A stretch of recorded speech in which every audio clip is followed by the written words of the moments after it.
Welcome again. So basic architecture को understand करने के बाद अब हम चलते हैं और रिसोर्सेज क्रिएट करते हैं अपने एजर के प्लेटफॉर्म पर। हम यहां पर चलते हैं और वर्चुअल मशीन पर क्लिक करते हैं। जैसे ही हमने वर्चुअल मशीन्स पर क्लिक किया तो आप देख रहे हैं बहुत सारे ऑप्शंस यहां पर अपीयर हो जाते हैं। और अगर हम डाउनवर्ड्स मूव करते हैं तो यहाँ पर माइक्रोसॉफ्ट ने कुछ फ्री ट्रेनिंग के लिंक्स रखे हुए हैं जहां से आपको बेसिक इंफॉर्मेशन मिल सकती है related to the architecture, related to the deployment. यहाँ आप देख रहे हैं वर्चुअल मशीन के डिप्लॉयमेंट के लिंक्स भी अवेलेबल हैं और बाकी जो हमारे पास लिनक्स की मशीन है उनके भी लिंक्स अवेलेबल हैं। So being as a fresh learner आप इनको अगर एक्सप्लोर करेंगे तो खासे ऑप्शंस और खासी इंडस्ट्री के पॉइंट ऑफ व्यू से लर्निंग स्किल्स आपको मिल जाएंगी। सो मूव होते हैं और यहाँ पर आप देख रहे हैं कि क्रिएट का ऑप्शन हमारे पास अवेलेबल है। जैसे ही हमने क्रिएट के बटन पर क्लिक किया तो एजर वर्चुअल मशीन का ऑप्शन अपीयर हो जाता है। हम इस पर क्लिक करते हैं और जैसे ही हम इस पर क्लिक करते हैं तो एक नई विंडो हमारे सामने अपीयर हो जाती है और यहाँ पर वर्चुअल मशीन की डिप्लॉयमेंट के पॉइंट ऑफ व्यू से तमाम के तमाम ऑप्शंस अवेलेबल हो जाते हैं। लेकिन इस वक्त हम वर्चुअल मशीन की अंडरस्टैंडिंग से पहले या डिप्लॉयमेंट से पहले एक नया कॉन्सेप्ट अंडरस्टैंड करते हैं जो कि माइक्रोसॉफ्ट एजर के आर्किटेक्चर के लिए बहुत ज्यादा जरूरी है। वो ऑप्शन यहां पर आपको नजर आ रहा है and that option is called resource group. आप देख रहे हैं कि रिसोर्स ग्रुप का ऑप्शन जो है बिल्कुल खाली रखा हुआ है और यहां पर क्रिएट न्यू का ऑप्शन है। इस क्रिएट न्यू के बटन पर क्लिक करते हैं तो ये आपसे पूछ रहा है कि किस नाम से आप रिसोर्स ग्रुप बनाना चाहते हैं। यहां पर आप नाम दे देंगे तो वो एक नया रिसोर्स ग्रुप बना देगा। लेकिन फौरन से सवाल आता है माइंड में कि व्हाट इज रिसोर्स ग्रुप। ये बड़ा इंपॉर्टेंट क्वेश्चन है। बेसिकली तौर पर होता क्या है कि जब आप क्लाउड के प्लेटफॉर्म को एक्सेस करते हैं तो आप बहुत सारी रिसोर्सेज क्रिएट करते हैं।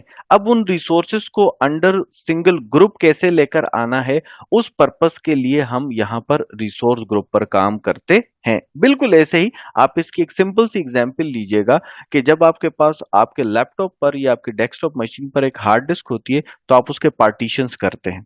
अब आपसे पूछा जाता है पार्टीशंस क्यों कर रहे हैं? Just for the purpose of management, ताकि आप अपना जो ऑफिशियल डेटा है उसको अलग रख सकें और ऑपरेटिंग सिस्टम को अलग रख सकें। That's okay. आपने एक अलग से पार्टीशन बना दिया। अब उस पार्टीशन पर आप डिफरेंट फोल्डर्स बनाते हैं। अब आपसे सवाल किया जाता है कि डिफरेंट फोल्डर्स क्यों बनाते हैं? तो आप कहते हैं क्योंकि मैं अपना ऑफिशियल डेटा अलग रखूंगा, यूनिवर्सिटी का डेटा अलग रखूंगा, अपनी जो भी बाकी पर्सनल डेटा है उसको सेपरेट करूंगा ताकि डेटा की कैटेगराइजेशन हो सके और मेरे लिए मैनेजमेंट आसान हो जाए। बिल्कुल ऐसे ही जब हम क्लाउड प्लेटफॉर्म पर काम करते हैं तो किसी न किसी ऑर्गेनाइजेशन के लिए, किसी न किसी कस्टमर के लिए काम करते हैं तो उस कंपनी के अंदर बहुत सारे डिपार्टमेंट्स होते हैं।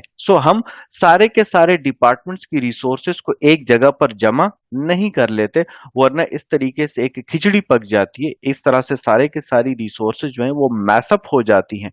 For the purpose of better management, for the purpose of better implementation, हम क्या करते हैं कि डिपार्टमेंट वाइज रिसोर्स ग्रुप बना लेते हैं। जैसे फॉर एग्जांपल हमने आईटी डिपार्टमेंट का एक रिसोर्स ग्रुप बना दिया। उस रिसोर्स ग्रुप के अंदर हमने सारी की सारी virtual machines, storage accounts, network adapters या जो बाकी की रिसोर्सेज थी related to the IT department वो वहां पर हमने रख दी। अब इसी तरीके से एक और रिसोर्स ग्रुप बनाया और उसको नाम हमने दे दिया एचआर का, then admin, then finance, operations and so on. हर डिपार्टमेंट का एक अलग रिसोर्स ग्रुप बनाकर हम रिसोर्सेज को मैनेज करना अपने लिए आसान कर लेते हैं और आर्किटेक्चर भी इसका यही है।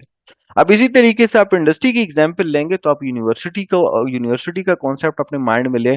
तो एक यूनिवर्सिटी के अंदर अगर आप being as a cloud administrator काम कर रहे हैं तो कंप्यूटर साइंस का डिपार्टमेंट की रिसोर्सेज अलग बनेंगी, इंजीनियरिंग डिपार्टमेंट की रिसोर्सेज अलग होंगी, जो बिजनेस का डिपार्टमेंट होगा अलग एंड सो ऑन।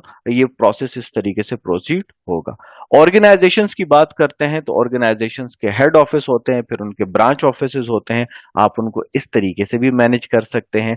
इसी तरीके से ऑर्गेनाइजेशंस के डिपार्टमेंट्स या ऑर्गेनाइजेशंस की जो सब सिस्टर कंपनीज होती हैं उस पॉइंट ऑफ व्यू से भी आप रिसोर्सेज को मैनेज कर सकते हैं।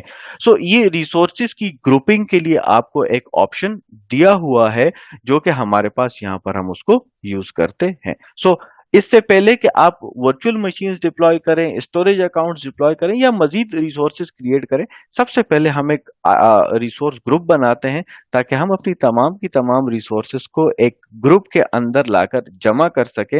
इससे फायदा क्या होगा कि जब कभी भी आपको किसी स्पेसिफिक डिपार्टमेंट से कॉल आती है, किसी स्पेसिफिक डिपार्टमेंट से इम्प्लीमेंटेशन की रिक्वेस्ट आती है, तो आपने जस्ट सिंपली उस रिसोर्स ग्रुप पर क्लिक करना है और उसी रिसोर्स ग्रुप के अंदर उसी डिपार्टमेंट के लिए आपने उसकी रिसोर्स क्रिएट कर देनी है, या कोई ट्रबल शूटिंग करनी है, मैनेजमेंट करनी है, डॉक्यूमेंटेशन करनी है, तो आपके सारे के सारे काम कैटेगराइजेशन की वजह से बहुत ज्यादा आसान हो जाते हैं। सो मैंने इसे नाम दे दिया आईटी डिपार्टमेंट का। आईटी डिपार्टमेंट का नाम दिया, इसने फाइनलाइज किया कि ये नाम कहीं कॉन्फ्लिक्ट तो नहीं कर रहा है, क्योंकि हर डिपार्टमेंट का नाम आइडेंटिकल होना चाहिए। इसने एक्सप्लोर कर लिया कि इस तरह का कोई नाम पहले से मौजूद नहीं है, सो इसने ओके दिया। मैंने जैसे ही ओके किया तो उसने मेरे लिए एक नया आईटी डिपार्टमेंट का रिसोर्स ग्रुप बना दिया। इसी तरीके से जब कभी भी हमारे पास कोई नया कस्टमर आता है, हम किसी नई कंपनी में ज्वाइनिंग देते हैं, उनका क्लाउड का प्लेटफॉर्म पहले से डिप्लॉयड नहीं था, सो डिजाइनिंग के क्राइटेरिया में अगर हम आते हैं तो सबसे पहले हम डिपार्टमेंट वाइज रिसोर्स ग्रुप बनाएंगे और फिर अंडर दोज रिसोर्स ग्रुप हम नई वर्चुअल मशीन्स या जो भी रिसोर्सेज हमें डिप्लॉय करनी है वो हम डिप्लॉय करेंगे। तो आई होप दैट कि अब अगर आपसे रिसोर्स ग्रुप के पॉइंट ऑफ व्यू से सवाल किया जाता है तो आप इस क्वेश्चन को इजीली सिनेरियो के साथ एक्सप्लेन कर सकेंगे। नेक्स्ट एपिसोड के अंदर हम जाएंगे और एक्सप्लोर करेंगे कि माइक्रोसॉफ्ट एजर के प्लेटफॉर्म पर रिसोर्स डिप्लॉयमेंट किस तरीके से हो सकती है। So let's move with the next episode.